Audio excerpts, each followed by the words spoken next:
السلام عليكم ورحمة الله وبركاته. أنا أخوكم أحمد الغاوي من قناة كلام مش هيخلص، وصفحتي على فيسبوك غاوي إديتور، غاوي تعديل.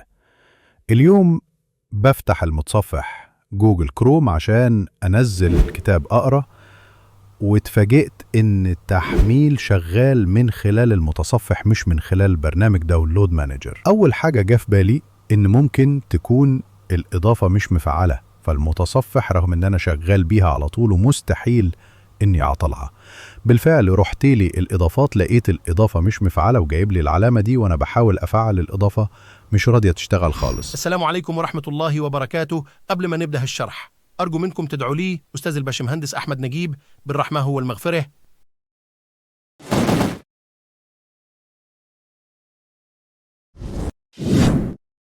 رحت ضغطت على المزيد من المعلومات عشان أعرف المشكلة فين، ولقيته كاتب لي تنطبق المعلومات الواردة أدناه على مستخدمي نظامي تشغيل ويندوز وماك فقط. إذا ظهرت الرسالة تم إيقاف الإضافات، يعني ذلك أن كروم أوقف إضافة واحدة أو أكثر للحفاظ على أمان بياناتك أثناء تصفح الإنترنت.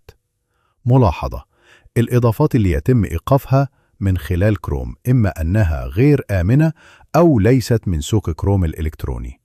الإضافات التي يمكنك استخدامها على كروم: ما شفت الحفاظ على بياناتك؟ خفت بصراحة رغم أني شاري البرنامج من فترة قريبة. أو معنى صح، عشان أكون صريح معاكم، أنا وآخذ تفعيل البرنامج هدية من صديق لي كان شاري النسخة المدفوعة الخط M 1200 جنيه، وسيريال بالباسورد والإيميل بعكلي وقال لي استخدمه يا أحمد بدل ما أنت شغال على النسخ اللي أنتوا عارفينها. في الأول عملت نفسي مش عايز قدامه، لكن بعد كده أخذت منه السيريال. أنا كنت بستخدم داونلود مانجر من 2019 ولحد 2024 كنت بستخدمه بتفعيل غير قانون، لأني في الوقت ده كان عندي اعتقاد إني ما ادفعش فلوس في برنامج عشان يحمل لي شوية حاجات من على النت. في 2025 زي ما قلت، في واحد من أصحابي الناس المرتاحين اللي بيعملوا اللوجو $200 لحد $3000. ما تخافش، مش هقول اسمك يا محمد يا أشرف. طيب أنا أعمل إيه دلوقتي؟ أول برنامج جيب بالي، البرنامج ده نيت داونلود مانجر. أنا اتكلمت عنه من حوالي شهرين كده في بوست على صفحتي جاوي إديتور _جاوي _تعديل. هو برنامج مفتوح المصدر، يعني مجاني بالكامل.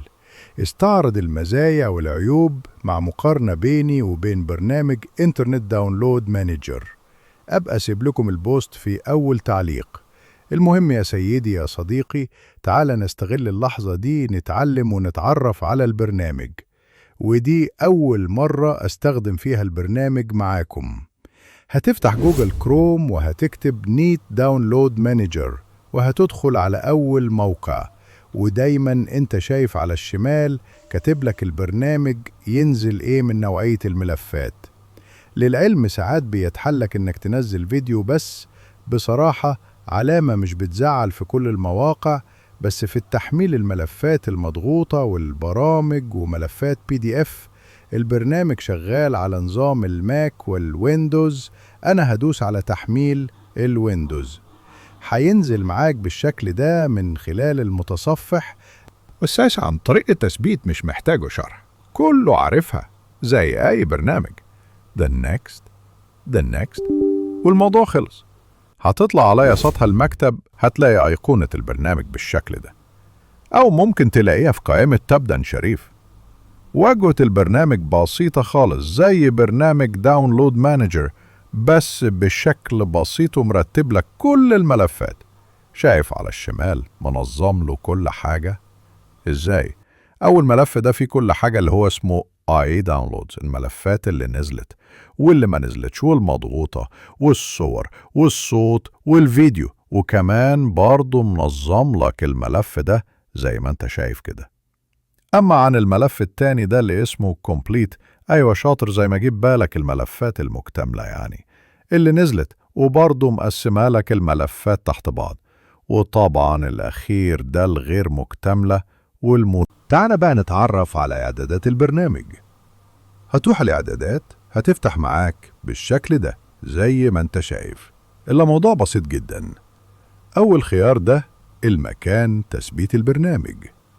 تاني اختيار ده المكان اللي هينزل في الملفات اللي انت هتنزلها من خلال البرنامج، والمكان ده في التنزيلات، وممكن تغيره عادي خالص. بس هنا في مشكلة، إنه مش عامل لك الملفات مقسمة زي برنامج داونلود مانجر. هنا كله بينزل مع بعض، ودي بصراحة مش مشكلة، عادي خالص. بس دي نقطة تتحسب لبرنامج انترنت داونلود مانجر. بصراحة تنظيم الملفات شيء مهم جدا. الاختيار اللي انا واقف عنده ده bandwidth limit per download، تحديد سرعة التحميل لو انت عاوز تدي البرنامج بسرعة محدده اثناء التحميل. بس انا مش هفضل ده، خليه على 0 عشان ياخد سرعة الراوتر بالكامل. واحنا ما شاء الله عندنا في مصر النت الله اكبر بيك بيوقف لوحده. اما عن خيار الماكس كونكشنز بير داونلود، خليه زي ما هو 8. انا بشوف ناس بتخلصها 12 و32. نصيحتي لك خليه زي ما هو على رقم 8. انا لحد دلوقتي والله ما اعرف هو بيعمل ايه بصراحة، بس خليك 8 بنات. بعد ما تخلص كل ده هتدوس اوكي، بعدين هتروح الى براوزرز. هنا بقى يا صاحبي شوف المتصفح اللي انت بتستخدمه وانزل الاضافه عشان البرنامج يشتغل معاك على المتصفح. يعني انا كاحمد الغاوي بحب استخدم جوجل كروم، فبالتالي انزل الاضافه على جوجل كروم. وصلت معايا؟ ودي المتصفحات اللي البرنامج شغال عليهم. تعال نجرب بقى. بعد ما ثبتنا الاضافه، انا دلوقتي هنزل برنامج. لازم انك تتاكد انك مفعل الاضافه من هنا. يلا بينا نجرب يا صديقي.